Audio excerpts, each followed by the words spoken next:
खबर देहरादून से है। डॉक्टर भीमराव अंबेडकर का सम्मान अभियान, आपको बता दें सम्मान अभियान को लेकर कार्यशाला का आयोजन, कार्यशाला में सीएम धामी ने की शिरकत और कार्यशाला को सीएम धामी ने संबोधित भी किया है। तो कार्यशाला को सीएम धामी ने संबोधित भी किया है। बड़ी खबर आपको बता रहे हैं देहरादून से खबर। डॉक्टर भीमराव अंबेडकर का सम्मान अभियान और सम्मान अभियान को लेकर कार्यशाला का आयोजन किया गया। कार्यशाला में सीएम धामी ने की शिरकत, कार्यशाला को सीएम धामी ने संबोधित किया। 35वीं जयंती के उपलक्ष्य में 14 अप्रैल से 25 अप्रैल तक मनाया जाने वाला ये सम्मान अभियान राष्ट्र के प्रति उनके योगदान को स्मरण करने के साथ साथ उनके विचारों को पुनः जागृत कर जन जन तक पहुंचाने का एक अद्वितीय माध्यम है। मैं इस विशिष्ट अभियान की परिकल्पना के लिए हमारे देश के यशस्वी प्रधानमंत्री श्री नरेंद्र मोदी जी का हृदय से आभार व्यक्त करता हूं। साथियों, जनसंघ से लेकर आज भारतीय जनता पार्टी के समय तक हमारी विचारधारा सामाजिक समरसता, सांस्कृतिक चेतना और राष्ट्रीय एकता जैसे मूल्यों पर ही आधारित रही है। हमारे पथ प्रदर्शक प्रेरणा स्रोत पंडित दीनदयाल उपाध्याय जी कहा करते थे कि अंतिम पायदान पर बैठा व्यक्ति जब सत्ता के सिंहासन पर बैठेगा तभी अंत्योदय से राष्ट्रोदय का स्वप्न साकार होगा।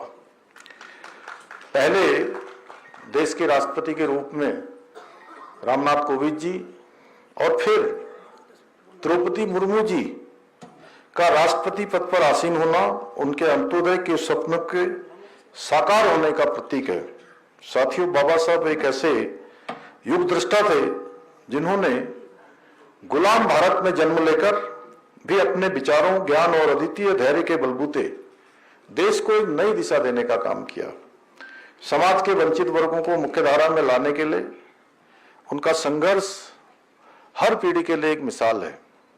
हम सभी जानते हैं कि उन्होंने जाति प्रथा, इससे उत्पन्न होने वाले सामाजिक कुप्रभावों को लेकर एक मजबूत आवाज उठाई थी।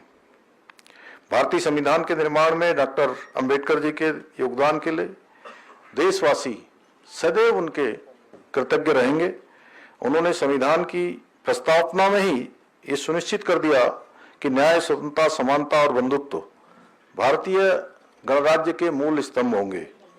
बाबा साहब ने ऐसे भारत की परिकल्पना की जिसमें सभी वर्गों को समान अधिकार हो, समान अवसर हो, समान गरिमा प्राप्त हो। आधुनिक भारत की नींव तैयार करने में भी बाबा साहब की भूमिका अत्यंत महत्वपूर्ण रही। उसी नींव पर आज आदरणीय प्रधानमंत्री श्री नरेंद्र मोदी जी नए भारत का निर्माण कर रहे हैं। साथियों, बाबा साहब की जयंती पर राष्ट्रीय अवकाश घोषित करने की मांग वर्षों से की जा रही थी। इस मांग को आदरणीय मोदी जी ने पूरा कर राष्ट्र के प्रति बाबा साहब द्वारा किए गए अप्रीतम योगदान को सच्ची श्रद्धांजलि अर्पित की। इसके साथ ही 26 नवंबर 1949 जिस दिन बाबा साहब ने देश को संविधान सौंपा, उस दिन मोदी सरकार ने संविधान दिवस के रूप में राष्ट्रीय पर्व मनाने का भी निर्णय लिया।